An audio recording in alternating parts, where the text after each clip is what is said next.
Ladies and gentlemen, breaking free from a culture of corruption is a multidimensional topic. It's something which we as a country have spoken about for a very long time. In my own lifetime, my grandfather, Lionel Sukaran, for those of you who may not know that, was part of the delegation that went to Marlborough House to write the Constitution of Trinidad and Tobago. I see Mr. Dumas here. My grandfather, whilst I was growing up, gave me a great privilege of his reflection, he having been a sitting politician himself, a man of note in terms of debate and contribution in Parliament. But his reflection on our Constitution was that we had hemmed ourselves into a difficulty which would bear fruit 50 years later. From his perspective, the discipline of many of our state entities, if I want to call it loosely that, the public service, for instance, the teaching service, for instance, that they would fall to the workings of the Public Services Commission, the Teaching Services Commission, the Judicial and Legal Services Commission, etc. And whilst in law there was sense in the separation of powers, etc., his fear expressed to me as a child, then not quite understanding, was that Trinidad and Tobago would work itself into inefficiency because we were regulated in an environment where people couldn't agree. And I heard Dion ask a second ago, what is Jamaica doing that Trinidad is not?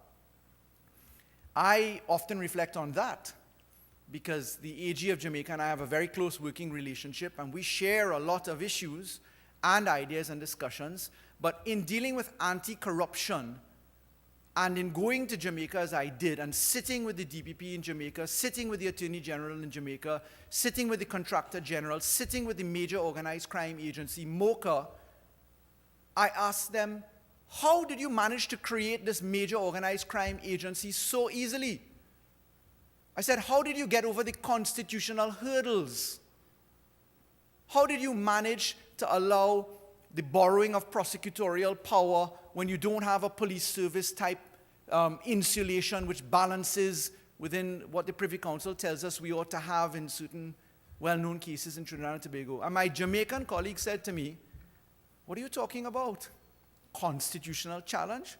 Who would raise such an issue? I said, but in Trinidad and Tobago, we are fighting an issue where often we have to achieve 3/5 majority in our parliament as the lowest level of special intrusion into fundamental rights. And very often you will not have an opposition that agrees with the government, and therefore you're stillborn. They chuckled, they rocked back, and they said to me, my dear friend, it's like flying a plane whilst you're building it. We in Jamaica fly the plane while we're building it.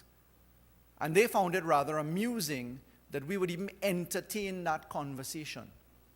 Now, I've just taken the opportunity just to reflect on Dion's insight into what are other countries doing differently. So let's start with doing more with less and where we are and our update on our anti-corruption statement to the United Kingdom, which the Prime Minister gave in May 2016.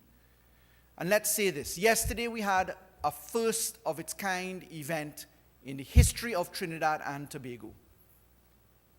Looking at the newspapers today, you wouldn't realize that we had created history yesterday as a country. But permit me to say this. We have never had a government go in a public forum, open the books of Trinidad and Tobago with the public service speaking from the Ministry of Finance to tell us what our economic position is against facts and data from the central bank, and then open the microphone to the entire floor. And that forum included private sector, Labour was invited but declined the invitation, and it included, of course, the public service.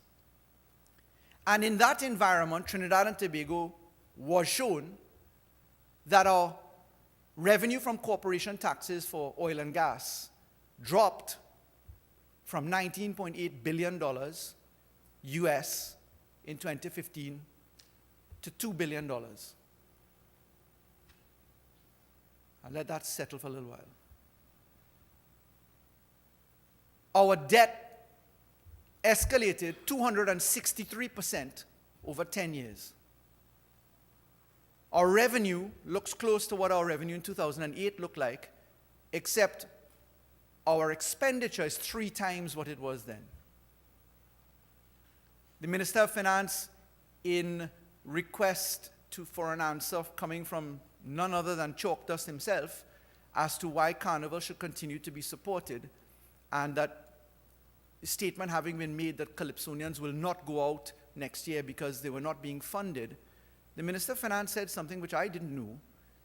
He said in 2001 or 2002, that there was a ring-down fight in the cabinet over the contribution to the sector, which was then $8 million in request, $9 million in request, and there was a fight to bring it down to $8 million. But that last year, the expenditure on the same sector was $250 million. So our appetite has ballooned, but have our systems improved whilst we get there? We're in a budgetary cycle which will begin on Monday, where we have an accrual system of accounting.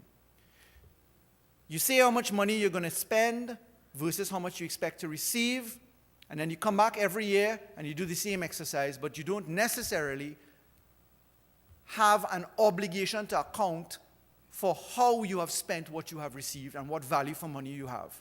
That's a whole of government accounting system, which is really where we ought to be. Now, Mr. Dumas would know this better than me, he having served in the public service in the capacities that he has. But our country has, since independence, not sought to fix its institutions in a serious way. Because we can easily say, we need more laws. Tell me about whistleblowing laws. Tell me about campaign financing. Tell me about local government reform. Tell me about any other law that you wish. We need greater penalties. We need more offenses. We need a law for this. We need a law for that. But if you don't fix the system of justice and the system of public accountability, what is the law useful for? We have a robust Proceeds of Crime Act. It's an excellent act. What do we have to show from the Proceeds of Crime Act? We have an excellent Integrity Commission itself. We have an excellent piece of law, the Integrity in Public Life Act. What do we have to show in relation to that? There is prevention of corruption. Laws in Trinidad and Tobago, there are. What do we have to show for that? In Trinidad and Tobago, as Attorney General, I have the privilege of rolling out the government's commitment to certain sectors. And anti-corruption is certainly one of them. It is the main plank because it is for us the main issue which will ensure our survival. Why? The money spent in corruption can easily feed all of our people many times over and take us into the areas of diversification. Diversification has not succeeded in our country, not only because of the curse of oil phenomenon, but also because we've nickel and dime spent our way through diversification. What we spend on advertising for tourism is less than what one hotel brand spends internationally. Take sandals, for instance. Port management, etc. But then there are areas like the Trinidad and Tobago Police Service or the Ministry of National Security. As a country, for the 5 years, 2010 to 2015, we spent $26.7 billion as a government on national security. And we spent for the same period in the Trinidad and Tobago Police Service $15.7 billion. For our visitors, divide by 6 to 7, and you know what the US figure is. So we're throwing a whole lot of money into the equation, but are we seeing the result? We have passed on the Parliament floor many laws. I've been in Parliament now for 7 years. In opposition, 5 years, and in government now 2 years. And what I can say is that we've got a whole lot of laws. But where are we in terms of progress? So as I move quickly now, having set a little stage drop for you, let's try and connect some of the dots into the relevance of today's discussion and the way ahead, and what the role and facilitation of a government is in this regard. And may I start by saying, from a logistical point of view, the view which this government took was, let's get into the data, let's get into the systems, and let's take this on a commonsensical approach basis. Number one, is your criminal justice system working? Let's look at that. I can tell you that for the 5 years that I sat in opposition, I didn't receive a single scrap of data on the parliament floor. We had esoteric discussions. We talked about what was happening in England and in Canada and in Jamaica and New Zealand and Australia and the rest of the Commonwealth, and this is a great idea here, and the numbers from some other jurisdiction were provided. So the first thing I said, as the manager of my portfolio, let's get our data. We went into the courts, we went into the prisons, we went into the statistical arrangements inside of the Trinidad and Tobago Police Service, keeping our arm's length carefully. We went into the DPP's office, keeping our arm's length carefully, as constitutionally we must. And so we have 29,090 matters, which are preliminary inquiries, indictable offenses, in arrears in the magistracy, waiting to be taken to the High Court. The case which deals with the largest allegation of corruption, the Piarco Airport inquiry matters, started in 2002. We're in 2017. We are in the magistrate's court. Piarco number 2, which is the second batch of the preliminary inquiries, is now under judicial review. There's a stay of proceedings application in the magistrate's court. We are now going to go to the High Court to see if the magistrate has got it right on a point of bias. After we do the High Court, we'll then go to the Court of Appeal, we'll then go to the Privy Council, we'll then come back to the magistracy. The two cases may or may not get sent for an indictment by way of committal referral to the DPP. The papers will take 2 years to move from the DPP to the High Court, and 2 years later, if you're lucky, you start the High Court trial, and then we run for several years of High Court trial, and then we go to the Court of Appeal, and then we go to the Privy Council, and then we may or may not have a retrial. So that's 15 years after the start of the trial. Co-conspirators in the United States have had their trial, pleaded guilty, plea arranged, plea bargained, forfeited assets, and have been released from custody since 2006. So we went to the Parliament as our first logical step with the data of our country. 2,157 persons in remand, 1,000 persons in for murder, non-bailable. 90% of the persons, 87% of the persons in remand can't access bail because they don't have they've been granted bail, can't get out of remand, incarceration, pretrial detention because they can't afford or have land or other measures to get there. We looked at the magistracy. No rules, no computer system, no rise time, no sit time, no case flow management. We went to the Trinidad and Tobago Police Service. We found out 8 police prosecutors who are attorneys at law, 23 lawyers across the division, hundreds of thousands of cases in. Magistracy deals with 523,000 odd cases per year. 100,000 of them are traffic offenses. High Court has matters on the criminal side in arrears for 14 years for murder, 17 years for murder, pretrial detention. Cost per prisoner per head, $25,000 per month to keep a man in custody where he didn't pay a parking ticket or he didn't pay maintenance for $12,000. You keep him for a year, you spend $25,000 a month because he didn't pay the $12,000 in maintenance or arrears. But I say it now, some of you nod when I say the statistics because it's the first time we've rolled out those statistics. And as a government, in dealing with corruption, because this is relevant now, if I want to take a charge of corruption, if I want to take somebody down for money laundering, for bid rigging, for certain matters, they have to go through the criminal justice system. So the first order of priority was getting attention to your criminal justice system by dealing with all the input factors. Caseload, number of judges, number of courts, number of prosecutors, counsel of choice versus counsel who is competent, public defense system, computer management software, DNA, forensics, accounting supervision. None of that existed when I came into office in terms of analysis. So, first round, 1, we have passed plea bargaining legislation. 2, we have passed legislation to deal with improved access to bail.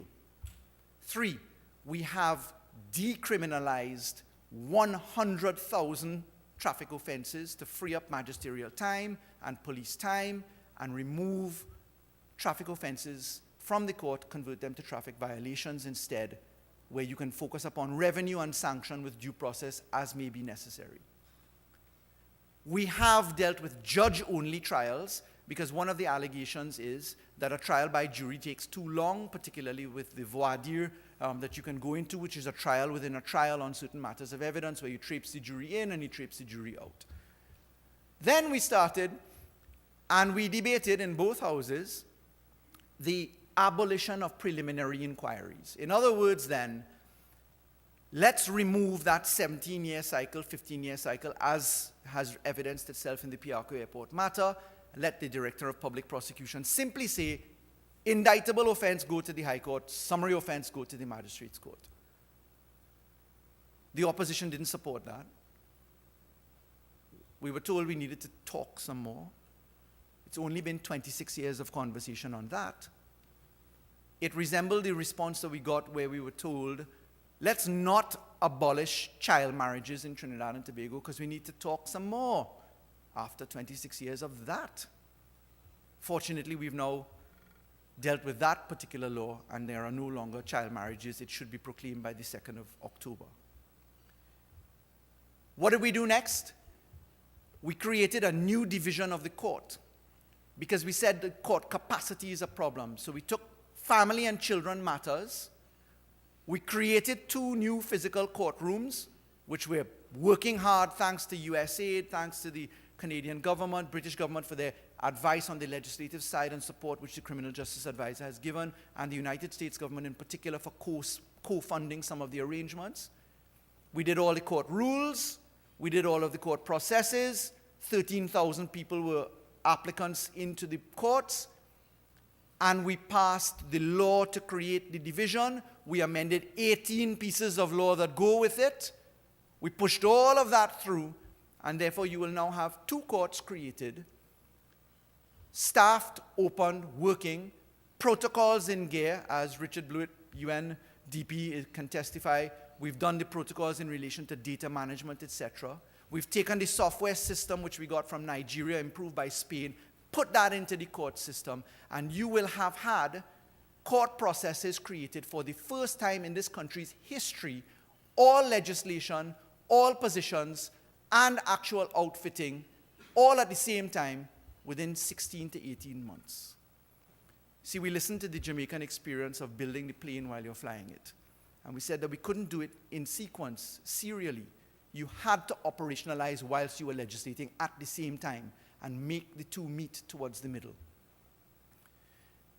Next on deck, and relevant to this forum, is a second package, which is, in my view, one which has the potential to change the culture of Trinidad and Tobago. Do laws change culture, or does culture change law? That's a very interesting question.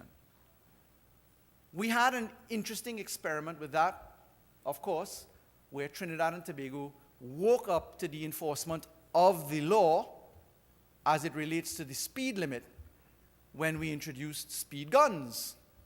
And all of a sudden, we were required to drive at 80 kilometers per hour, and the whole country slowed down. Because paying $6,000 was a little bit hefty. Because you had technology that you couldn't debate. You got a picture, you got a time, that was your number plate, that was your car, you just passed. Pay up. There was certainty of application of law because of an operational enforcement on the ground.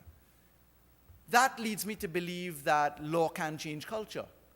And it is with that in mind, and with the reality that the proceeds of crime, the proceeds of corruption, they only go in 3 places, and we knew it: cash, businesses, and land. That's it. Cash under your mattress, as we say, is a local expression. Stick it under your mattress. Cash hidden in a vault, cash hidden somewhere. Investment in fronted businesses where you don't know who the real owner is because your beneficial ownership is not certain. You only know the legal owner. you're holding it on trust, as Dion referred to a little while earlier. And cash in land, where you engage in the investment, where someone who has committed a corrupt act buys land for you, puts it in their name upon trust for you. That is the package which is coming now, and which has been drafted, and which will start after we finish the budget, because we are bringing forward into law, number one, amendments to the Companies Act, which will treat with a mandatory obligation to disclose beneficial ownership. You have to say who the beneficial owner of your company shares are. If you don't, it's an offense. An offense is a crime. A crime allows for proceeds of crime to work. And if your court system is now moving a little bit faster, you have a better chance of having the consequence of law applied to you, because we have applied the criminal proceedings rules for the first time in the history of this country. And we are computerizing the magistracy for the first time in the history of this country. So we're tracking the workflow whilst we're amending this end. What have we done next? We have drafted, we're completing the final comments right now from public perspective on the Registration of Deeds Bill. It's amendments to the Registration of Deeds Bill Act, the Real Property Act, the Conveyancing and Loan Property Act, and several other related pieces of law, including the Stamp Duty Act, where we propose to criminalize the failure to register your deed. Why? Because of an abuse of trust. Why? Because there's no mandatory provision in our laws that a trust must be done by way of deed and therefore registered. So we're making it a mandatory obligation that all trusts must be done by deed. Because here's how the system works. A corrupt person engaged in a corrupt contract with a corrupt contractor. Bid rigs, hypothetically, inflates the contract price. The person who gives the contract, who may be management, public service, or politician. Because let's not fool ourselves. Corruption exists where you are nameless and faceless and unaccountable. Wherever there are dark spaces, there's going to be corruption. And I'll tell you what we're doing about that in a short while. So in this hypothetical arrangement, contract is overinflated. The person who has to get the cut gets his end by the contractor, who buys a property, puts it in X Limited or in somebody's name, does the purchase, agreement for sale, executes the deed, goes to stamp duty, pays the stamp duty, and then never registers the deed.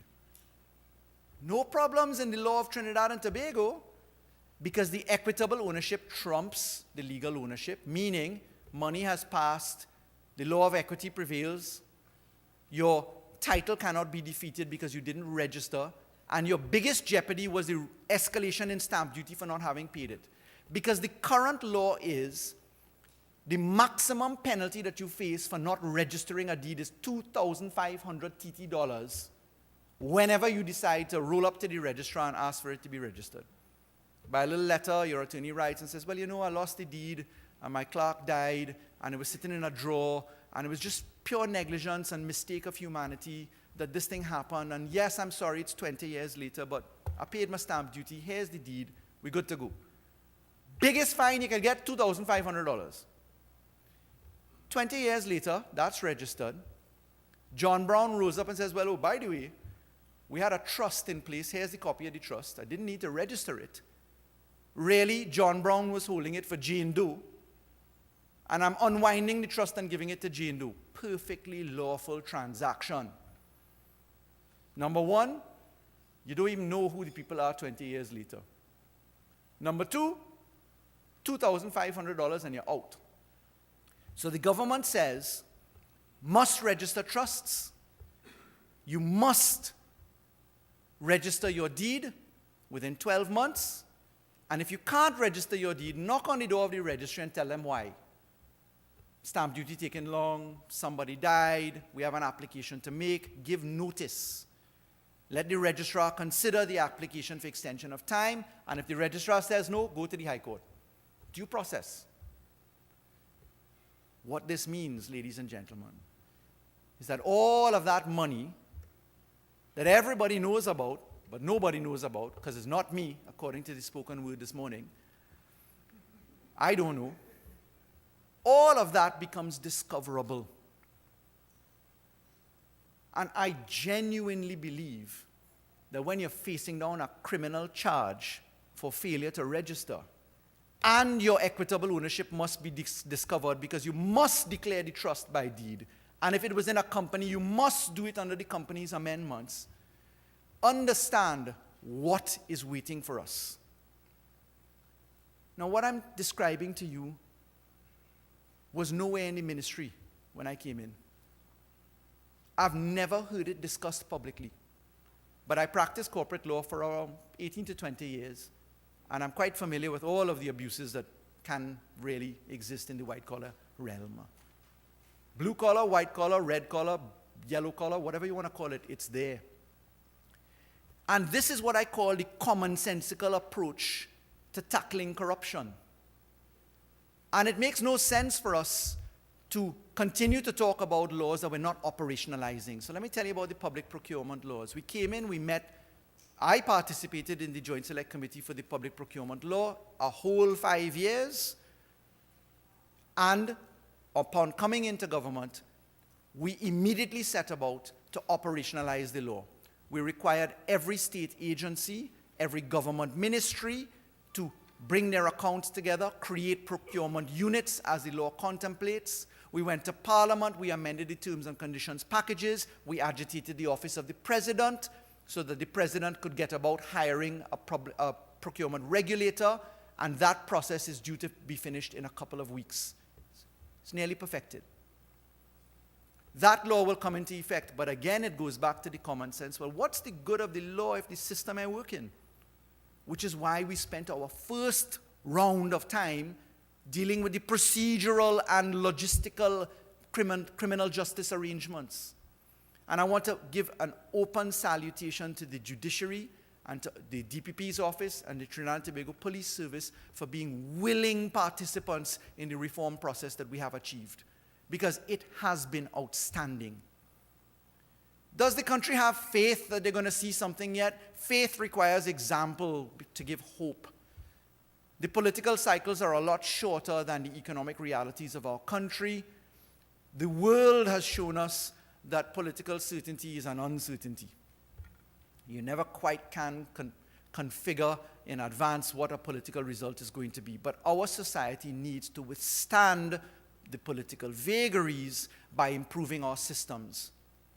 And in tandem with this approach, as we deal with the compulsory registration of land, because we have a land package to treat with the compulsory registration of land, so that your title is now guaranteed and we know who the owners are with certainty, as we operationalize laws which have sat on the books since the year 2000, unassented, unproclaimed, as we operationalize that to work with the registration of deeds, to work with the beneficial ownership. We're also talking about creation of a new criminal division, which I expect to be able to lay on the Parliament floor, which will mirror what we did in the family and children division as an example of successful reorientation of our criminal justice system.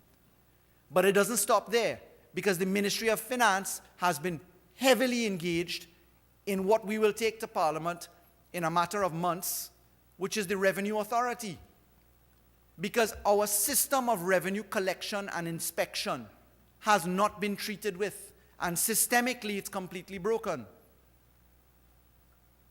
And we are in the process of operationalizing, by discussions with the trade unions, by discussion with the workers, the transformation of the Board of Inland Revenue into the Revenue Authority of Trinidad and Tobago.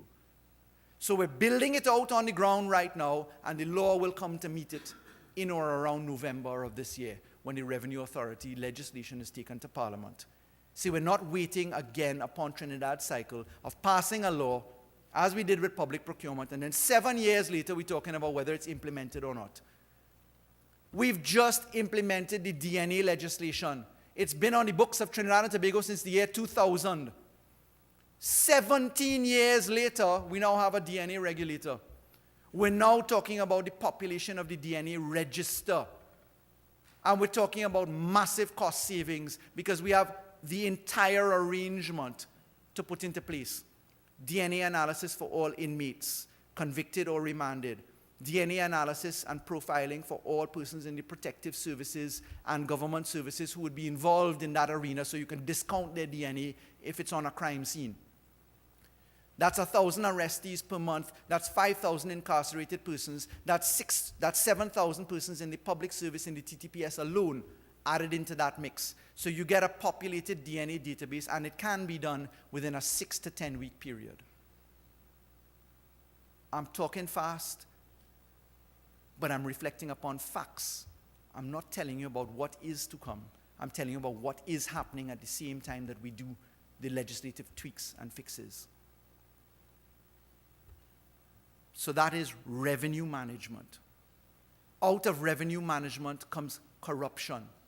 The Auditor General is here. He will tell you that we're working on significant amendments at the Auditor General's office, that we're working on dismantling, through consultative process, Section 4 of the Board of Inland Revenue Act, with the agitation that the Auditor General can have certain access provisions to data to cross-check and match. Again, that's a requirement coming out of the OECD, as you would be familiar, and also something which is pursuant to our bilateral and multilateral relationships under our tax obligations, be they FATCA or Global Forum. So there is a multidimensional fix going on literally all at the same time. And it's not often that one gets the pleasure of, as Dion put it, he reflecting upon how I put it, of connecting the dots. They are all interrelated. It does require the agitation of NGOs such as this body in continuously demanding a reformative process through positive advocacy. Enough is enough. Productivity is required. Honesty is required. We're in a very austere environment. Everybody understands the need for productivity in an austere environment. Yesterday we heard from the chairman of Prestige Holdings that they're in one of their restaurant holdings that they have a 40% absenteeism rate. In Trinidad and Tobago, where having a job is a privilege in an austere environment, you have a 40% absenteeism rate. And we have public service matters listed at the commissions which are 17 years in arrears. 15 years in arrears. The last court-martial conducted in Trinidad and Tobago was 13 years ago because no judge advocate was appointed. We went through the listing and we will start the process because we went into the Defense Council, the Pardons Committee. Nothing was operationalized for a very long time. And I want to give you the assurance that your government is working extremely hard in the process. And it's a joy to work with the public service who, through a little bit of tone setting from the top, sleeve rolling, getting down into the trenches and working, have met the challenge and have risen to the occasion to execute as is appropriate in these circumstances. I could spend a whole day telling you a little bit more. I want to tell our spoken word this morning. Excellent product. Our greatest battle in Trinidad and Tobago is everybody is well informed. Everybody knows what everybody should be doing. Everybody knows when a crime goes down, but nobody gives evidence because evidence is dangerous. And yes, our whistleblowing legislation has passed through a Joint Select Committee which did not complete its exercise. And therefore what we did was to take the product coming out of the 15 sessions of the Joint Select Committee, amend the legislation, and it will be reintroduced into Parliament now. But whistleblowing legislation takes you so far. It's the confidence in seeing your systems operate that take us to where we go. I will end by giving congratulations to the Trinidad and Tobago Police Service for noticeable improvement in certain areas. It seems to be lost upon many, or perhaps it's a whisper that we don't want to fracture. But I'm heartened to see alleged kidnappers caught in quick time, persons who commit murders allegedly now before the courts a matter of days or weeks after the event has been carried out. The police arresting the police, as we saw, that is not lost upon me. It shows that the call to work and the encouragement that you have a government supporting all institutions is beginning to take root. All that I can ask for is patience. We're not deaf to the cries, but the Prime Minister has given a very careful caution to us all. Get your job performed and talk when you have something to say and demonstrate the proof of your product, lest you be quick in the gab and poor in the performance.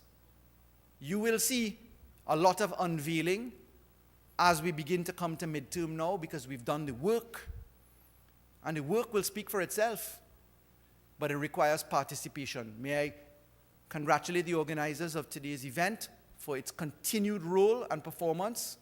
The Global Competitive Index yesterday demonstrated Trinidad and Tobago's improvement by 11 points from 93 to 84, moving upwards in the rankings based upon the work that we did in 2016, as it's reflected there. We're headed in the right direction. Our work in the Caribbean Financial Action Task Force has been outstanding. Our partners who are aware of what we're doing in money laundering and counterterrorism and financing of terrorism can speak to the excellent work that has gone on. We have quadrupled, quintupled the work product, and we're headed in the right direction. We owe a debt of gratitude to each and every person who has contributed to this cause, including our international partners and friends, as the Australians, the Canadians, the British, and many others have been. The UNDP, a strong participant as well.